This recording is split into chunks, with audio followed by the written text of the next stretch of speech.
Hello, assalamu alaikum warahmatullahi wabarakatuh. Waa maamo Soomaali wax wanaagsan umada Soomaaliyeed. Waan idin salaamay meel kastoo aad joogtiin walaalahayga Soomaaliyeedow. Waxaan rabaa maanta toole inaan idinla wadaago adduun cimri markaad gaarto wax badan baad fahmaysaa oo markaad yar tahay aadan fahamsanin haddii lagu sheego xitaana aadan fahmaynin laakiin markaad cimri gaarto aad fahmaysid gadaal marka aad u fiiriso ummadda Soomaaliyeed haddaynu nahay mar walba waxaynu iska dhaadhicinaa in ama xaasid ama qof shar wata inuu ka baxsan yahay familigaaga oo uu yahay dadka kaa fog laakiin reality-gu waxay tahay xaasidka qofka ah ama qofka shaydaanka ah ama qofka wax waswaasiyo shay kasta uu ka imaan karaa maxay ahaytoy uuna ka imaan karaa cid kasta ama gudahaaga iyo ehelkaaga kaloosto ah amba banaanka dad kaleeto many times waxaan ka hadlaa maxay ahaytoy waxa ugu badan oo dadka dhibaateeya waa dadka ugu sokeeya ama dadka ugu xiga ama dadku trust gareeyo oo uu aamino marka waxa weeyaan sida aan markaan yaraa u fakari jiray hadda uma fakaro maxay ahaytoy xumaan ama kor ha ka timaado ama eheliyadaada ha ka timaado xumaan waa xumaan xaasidnimo ama kor ha kaaga timaado ama close family ha kaaga timaado xaasidnimo waa xaasidnimo kuma kala duwana qofka human being-ka ah qofka ama dhibaateeya ama waswaasiya ama noloshiisa baabi'iya ama maskaxiyan ha noqoto ama maal ha noqoto ama maxay ahayto physical ha noqoto qofka haaram gareeya regardless of what hadduu qofku dilo waa ku dili hadduu qofku caayana waa ku caay hadduu qof waswaas iyo tashwiish kugu furana waa kugu furan waxaan rabaa haddaba saakitoole waxaan akhrisanayay mar kitaabka quraankaa soo qaaday waa very important wax kasta oo diintu ka hadasho waqaala tacaala iyo qaala rasuulullaahi wax fudud ma ahan waa meeshii u dambaysay xaqiiqo kale uma baahan marka waxa weeyaan saakitoole waxaan aad maskaxdayda uga fakartay waxaa jira xaasidka waa camalo shaydaan ilaahina ha naga nabadgeliyo 3 shay waa isla socotaa jealousy waa masayr qof ka masayrayo iyo xaasidnimo iyo doqonnimo 3daas waa wada socotaa qof xaasid ah haddaad aragto doqonnimo kama marno qof doqona haddaad aragtana xaasidnimo kama marno qof masayraya haddaad aragtana xaasidnimo kama marno qofka hadduu masayr loo yahay waxa weeyaan wuxuu raba hadduu waayo wuxuu jecel yahay qofka siduu raba hadduu ka waayo qofkaas inuu baaba'o oo ilaahay dhulka la simo wuxuuna isku dayayaa siduu rabo qofka markuu ka waayo af iyo adin sida uu ku baabi'in karo inuu ku baabi'iyo qofka kale noloshiisa marka waxaan saakitoole rabaa inaan idinla sheer gareeyo suuratul qul acuudu birabbil falaq ilaahay nabiga wuxuu ku yiri calayhi salaatu wasalaam markii intay wax sarsarxeen ay gaaladii wax gudgunteen wax isku dareen waa very simple and it's nice suuradda marka aad ku tukanaysid waxa aad leedahayna inaad fahamsan tahay ilaahay maanta toole nasteexu nasi qodda afka Soomaaliga iyo afka Ingiriiska labadaba maanta waad ku akhrisantaa quraanka marka waxaan hayaa kitaabka Soomaaligan anigu haystaa carabiga waan akhrin karaa kitaabka laakiin macnaha ma fahamsan layma barin markaan yaraa ana wali isma barin laakiin aad baan u jeclahay inaan barto maxay marka intaan insha Allah inta ka gaarayaan bal waxaan idin la sheer garaynayaa afka Soomaaliga waxa uu Ilaahay subxaanahu wa ta'aala ku leeyahay bismillah بسم الله الرحمن الرحيم قل أعوذ برب الفلق من شر ما خلق ومن شر غاسق إذا وقب ومن شر النفاثات في العقد ومن شر حاسد إذا حسد. إلهي سبحانه وتعالى وحكو ليا دبا يدو توتال af Soomaaliya ayaan idin sheegaya si aan wada fahamno suuradda macnaheeda. magaca bayaan ku bilaabaynaa naxariista guud iyo midda gaar ahaaneed baa naxariista. waa bismillaahi raxmaani raxiim. suurad kasta qur-aanka ka midana diinta islaamku waa naxariis. mar kastaba aniga ka hadla waxay ku bilaabataa ilaahay naxariista guud. bismillaahi raxmaani raxiim. magaca ilaahay magaciisaan ku bilaabaynaa naxariista guud iyo midda gaar ahaaneed ba naxariista. maasha allah tabaaraka. haddaba magacayga waxaa maskaxdayda waxaa aad maasha allah uga yaabay. waxaad dhahdaa nebiyow calayhi salaatu wasalaam. ilaahay baa la hadlaya nebiga. waxaad dhahdaa nebiyow waxaan kaa magan galay eebbaha subaxa abuuray, ilaahayga subaxa abuuray, wixii shar leh sharkiisa. wax alla wixii shar leh noocay rabaanba ha ahaadaane sharkiisa, iyo habeenka sharkiisa markuu mugdi noqdo. daada waay habeenkii in la wareego aanay wanaagsanayn. ilaahay suuraddan wuxuu inoogu sheegayaa habeenku inuu shar wato. habeenka iyo habeenka sharkiisa marka uu mugdiga yahay. habeenka sharkiisa marka uu mugdiga yahay iyo sharka sixirowga wax ku tufa guntimaha waxyaabaha intii la gudguto. suuraddan waxaan aaminsanahay inay ka hadlayso waqtigii nabiga la sarxay calayhi salaatu wasalaam, oo intii wax la gudgutay eel guntiisaa la guday la yiri maxay ahayd toy. iyo sharka sixirowga wax ku tufa guntimaha. guntimuhu waa waxaan la gudgunta maryaanta wax la gudto wax ku akhriya. iyo sharka xaasidka wax xasda. sharka xaasidka wax xasda. kitaabka hoostiisa marka uu maxay ahaytoy uu ka hadlaya wuxuu yiri nabiga calayhi salaatu wasalaam ayaa waxaa u yimid abudaar. wuxuu ku yiri ma tukatay. waxaa odhanaya nabiga u yimid abudaar oo meel fadhiya. wuxuu yiri ma tukatay. wuxuu yiri maya tuko ku yiri. ilaahayna ka magan gal sharka jinka, sharka shayaadiinta, jinka iyo insigaba. abudaar wuxuu nabiga weydiiyey calayhi salaatu wasalaam oo nabiga ilaahayow calayhi salaatu wasalaam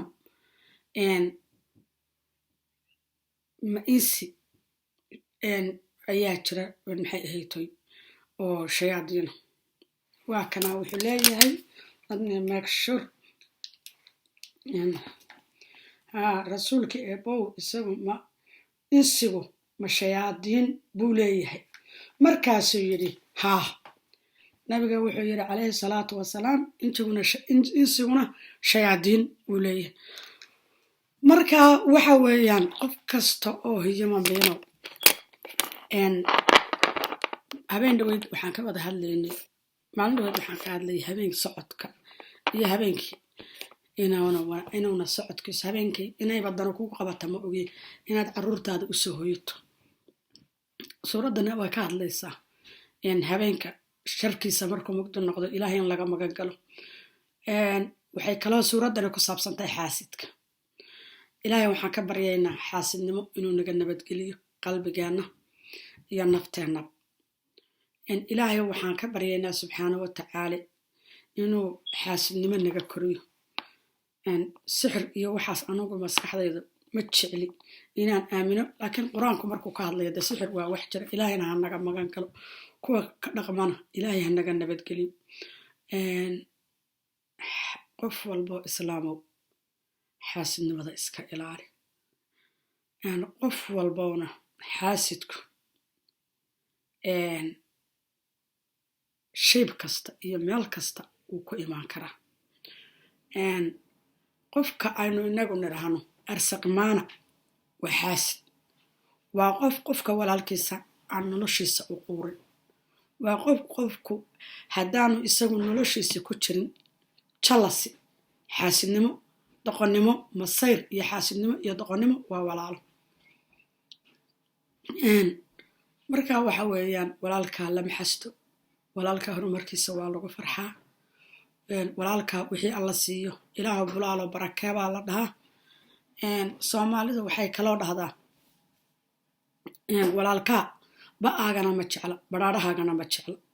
walaalkaa inaad horumartana ma jeclood ka korayso, inaad ba'dood ka hoosaysood maalin walba baridana ma jecla. marka nolosha anigu qofba ilaahay horta sib u abuuray, ilaahay iimaanka ha nagu sugo, laakiin anigu nolosha maxay ahayd waxaa easiest ilaahay igaga dhigay qof sida u badan iska socdo ayaan waqtiga aan wax fahmo ama aan wax arko waa waqti adduunka la tagay. midda kaloo ilaahay iigu nimceeyana dad iyo dunyo wuxuu ilaahay siiyo qof iska iimaansado oo isaga biisiyaana maxay ahayd anigu tayda isaga biisiya. ilaahay qof kaloo islaana wuxuu haysto weligay ima tusin. haddaan wax rabo xamaal baan iska aadaa shaqadka, ilaahayna aad baanu baryaa, dhibkii igu yimaadana maskaxdayda waswaas kale such a young age aabbahay baan ka bartay wax alla aabbahay oo ilaahay baryayaan arki jiray. wax kasta wixii iga halaabo ina minad maskaxdayda ilaahay wuxuu kusoo ridaa ilaa markaan teenage yaraa oon 19 jirka ahaayoo carruurta wiilkayga ugu horreeya iga dhimanayay, ilaahay maskaxdayda wuxuu kusoo ridaa wixii igu dhacana inuu xag alle ka yimaadeen, waxaan helana inuu asaga u siiyey, waxaanan helina shar uu iga celinaya inay ahayd. marka alxamdulilaahi rabbilcaalamiin idinkoo idilna is very important inaad aamintaan inay waxaad heshiin alla idin siiyey, wixii aad weydaan inayna qaar idin ahaynoo alla idinka celiyey. maxay ahayd wax walbana ilaahay subxaana watacaala looga shukriyo. midda kale oo nolosha farisimal igaga dhigto waxa weeyaan ilmaha, haddii iyo ilmo maahane nolosha wax kastoon haysano dad iyo dunyo ilaahay casaa wajalla iskale, asagaana qaadanaya, ama adiga ha ku hor qaado ama waxa kaloo dhan ha ka hormariyeen, asagaa qaadanaya. ilaahayna waxaan ka baryaynaa subxaana watacaala iimaanka inuu nagu sugo adduun iyo aakhirana camal wanaagsan oon jannada ku galno inuu na geeyo. suuradda qul acuudu birabbil falaq nabiga waxaa lagu yidhi xaasidka ilaahay ka magangal, xaasidka ilaahay ka magangal, sharka habeenkii ilaahay ka magangal, habeenkii markuu madoobaada sharkiisa, iyo sharka kuwa sixirka, kuwa wax gudgunta, wax siraxa oo intay wax gudguntaan wax ku aqriya wax ku tufa, ilaahay ka magangal. marka waxa weeyaan way fiican tahay carruurta inaad ku xijaabto, waa halka lagu leeyahay 7 magangeliyo inaa la akhristo way fiican tahay maqribkii iyo subaxii, habeenkii ilmaha markaad seexinaysa guriga mar kasta quraanka iyo ducooyinka iska shid. anigu jikadan markaan nadiifinahay iyo markaan wax karanaya iyo salaada markaan soo tooso salfoonka albaqraa geeya, ama sheekh wanaagsan oo sheekh maxamed jibriil la dhahayo caraba ama masriba ma ogi ayaan geeya, waxaa iska shidnaado anna waa akhristaa ayad kursiga aad baan isagana u jeclahay maasha allah. wiilkii ibara ilaahay khayr ha siiyo 1988 ayaa wiil ibara ilaahu ajarkaasi. markaad waswaasku soo galo waxaan raboo kale in lala shaargareeyo suuradda ku xigta waxaa la yidhahdaa qul acuudu birabbilnaas, iyadana waswaaskay ka hadlaysaa. it's a very nice thing. maxay ahayd أعوذ بالله من الشيطان الرجيم بسم الله الرحمن الرحيم قل أعوذ برب الناس ملك الناس إله الناس من شر الوسواس الخناس الذي يوسوس في صدور الناس من الجنة والناس. سورة ayadoo dhan macnaheedu wuxuu yahay kaaga sheekeynaya idin sheegaya waa 6 aayadood oo yar yar. magacay bayaan ku bilaabaynaa naxariista guud iyo midda gaar ahaaneed baa naxariista. waxaad dhahdaa nebiyow ageen nabigaa lagula hadlahayaa. waxaad dhahdaa nebiyow waxaan ka magan galay eebbaha dadka barbaariya ee dadka xukuma, ilaahayga dadka barbaariya oo dadka xukuma ee ah ilaahayga dadka sharka iyo xumaanta waswaasiyaha qarsoon. hadalkaa dhegaysta. waswaasiyaha qarsoon waa aayadda 4 suuratul binaas. waxaa la yiri ageen waxaad dhahdaa nebiyow calayhi salaatu wasalaam waxaan ka magan galay eebbaha dadka barbaariya ee dadka xukuma ee ah ilaaha dadka sharka iyo xumaanta waswaasiyaha qarsoon ee waswaasiya laabta qalbiga dadka. waswaasiyaha qarsoon ee waswaasiya laabta iyo qalbiga dadka, kuwaas wax waswaasiya oo ah jin iyo insiba. haddaba walaalahay hablaha Soomaaliyeedow, waswaasiyaha dadka laabta iyo qalbiga kuwa dadka waswaasiya nabi maxamedow ilaahay ka magan gal ayaa la yiri. ilaahay subxaanahu wa tacaala qur-aankan wuxuu kaga hadlayaa way of life, sida loo noolaan lahaa oo aan u noolaan lahayn. aad bay very important u tahay kitaab aad akhrin kartood hadba ku laaban kartid inuu guriga ku yaalo. the technology iyo cellphone-nadina waabay noo yaalaan. alxamdulilaahi rabbilcaalamiin. waxaan haddaba idiin sheegayaa oo weliba aayad kasta inaad calaamadaysato aad bay u fiicantaad ku noqnoqoto ood haddana sheekha kitaabka tafsiiri mar walba faahfaahin ayuu hoosta kaga qorayaa iyo xadiisyo iyo xadiisyo nabiga ka yimid calayhi salaatu wasalaam si qofku uu waasacli u sii fahmo. ilaah baan idinku dhaarshay ummadda Soomaaliyeed inagi baana adoo saaka nabad ku baraday iska socotid meeqaa wax lagu sheeg oo lagu waswasay. bari ayaa wuxuu jiray waaniga idinka sheekeynaya maalin baan idinka sheekeynayaan u malaynayaa. bari ayaa wuxuu jiray odaygayga wuxuu ku maqnaa Maraykanka. markaasaan aniga ciyaalkaygan iska haystay dhowr sano maqnaa. markaasaan hablaan iskuul raad iska soo wada raacay. markaasay gabadh waxay igu tiri nayaahe canabey, 2 hablood baan ila socdeen. nayaahe canabey waxaan u malaynayaa 2003 inahayd. markaa noloshayda aad baana qurux badanahay, waxbarashadii baan wataa, gaari baan bartay, waxayga waa isugu ka hagaagsantahay, waan iska faraxsana. odaygii aniguna waan iska warhaynaa, waan isaguna dantaan ku kala tagnay. dantii aan isna wadankaa shaqa u aaday, ana halkaan aan u aaday carruurtoodan waxbaan isku ogna. ayaa waxay igu tiri nayaahe canabey dee maxay ti iminkaa layga soo wacay siyaal Washingtono. waxa laygu yiri odaygaagii wuu aroosay baa laygu yiri, naagtay hebel oo aroosayo sidan baa la yiri. hadda saaka waagu markuu bari odaygina soo wacay intaan iskuulka aadan uu nagu yiri ma nabad toosteeno ma nabad qabta. maalin walbo maqribkiisa wixii wana soo waca. bal shaydaanka fiiri ilaahay casaa oo jallanka ugu dhaartay. ayaa kugu yiri de inan bay soo sheegtay oo maxay tahay inantii masayr inta madaxii i galay ayaan waswaas maskaxdaydii ma sheegin waxaani odagaaga saakii tooliyaha maalin walba wada hadashay naagtani warna kama haysa mana ogay ka jiro. markaa waswaasku aad baan madaxiisa u dhexyaa waryaa waxaana la sheegayaayo kitaab baan kaaga marayaa waxba kama jiraan naagtu gabadhan imaba taqaanay halkay waxaa wax kama jiraan soo baxoo imo.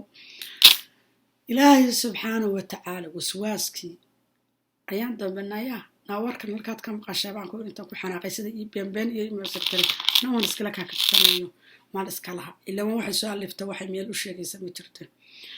waxaasi waswaaska laga hadlayo laleeyahay ilaahay baan kaa maqan galay marka lagu leeyahay jin iyo insiga qalbiyada bini'aadmiga waswaasiya waa waxaa soo miran. waxaa jira dad iska dhigaya inay laxa jeclo ku hayaan oo family dad aan kaa dheerayn ama qaraaba ama ama ha ahaadeen odaygaaga reerkiisa ama reerkaaga ha ahaadeen oo shaqadooduba tahay u samaysan inay wuxun kuu sheegaan maxay ahaytoy marka waxa weeyaan qof kasta oo bini aadmiyow wuxuu ilaahay ku qorsheeyey baad helaysaa wuxuu ilaahay ku siiyeyna iimaas especially dumarka Soomaaliyeed iyo ragga Soomaaliyeed arrintani waxay ka sheekaynaysaa Caaisha oo u hartay inay xaajooto gadaal ugu hartay ayaad wixii dacaayad iyo waswas bini aadmiga ku dhigeen aad maqlaysaan raaliyadlaahu canha qof kasta oo bini aadmiyow war yaan lagu waswaasin oo waswaas iyo wax ku waswaasinaya markaad aragto biraabinaasna ka akhriso biraabilfalaqna ka akhriso haddaad u malayseen waxa waswaasinaya marka nabiga calayhi salaatu wasalaam uu hadlayo ama ilaahay la hadlayo ma oranayo sokeeye iyo shisheeye wuxuu ku leeyahay bini aadmigu jin iyo insi iyo shayaadiin intuba waxbay waswaasiyaan ilaahay ka magan gala markaas very important waswaas iyo balaayo marka lagu soo akhriyo inaad iska akhrisato aayadaha quraanka birabil falaq birabil naas aad bay wanaagsan tahay todobada magangeliyo diinto idil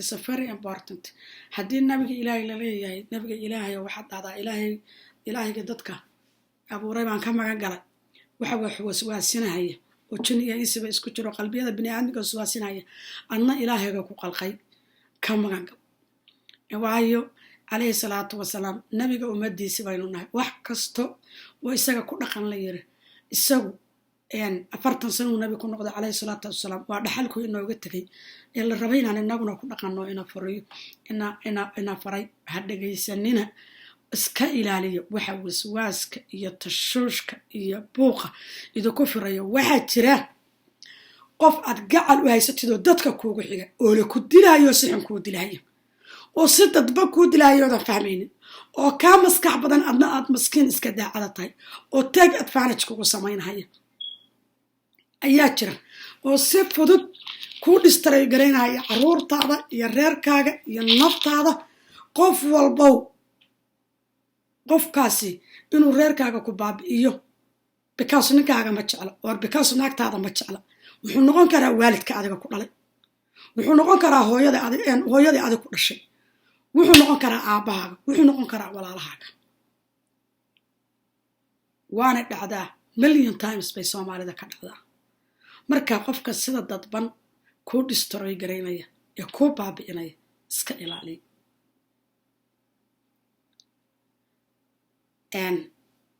waxaan kula dardaarmayaa hooyo kasta oo Soomaaliyeed iyo aaba kasta oo Soomaaliyeed oo ani ila ego carruurtoodu marka ay guursato hadday idin yimaadaan qayr iyo inay reerhooda dhaqdaan kula taliyo ilma raja iyo reer baaba iyo silic ha ku talinin aad dadta waa la soo wacaya xaasidnimada waxa reerihi ka dhisnaan la yihiin waa gabar dumaashiya iyo sadox raggu ma badna waa yar yahay raggu waxa reerihi ka dhisnaan la yihiin oo gabdhihii reeraha ka dhaqan la yihiin oo wiilashii reeraha ka dhaqan la yihiin waa sadox iyo ama wiilka dhasha ama gabadha ha dhasha iyo gabar dumaashiya gabdhaha dumaashiya u xitaa aadama badna waa sadoxda war haweenkow carruurtiina xaasid ha ku noqonina oo ha ka duminina guryaha ha ku noqonina carruurtiina xaasid oo guryaha ka duminina idinkuna carruur iyo dhib aydan hayn karin ha isku firanin war dadka nabadgeliya war cunugaagu hadduu guursado ilaahay baa wiil ama ha noqdo ama gabar ha noqdo ilaahay baa xaaraantii kaaga asturay oo cidladii kaaga asturay oo wehel siiyey ilaahay baa looga xamdana wassalaamu calaykum waraxmatullahi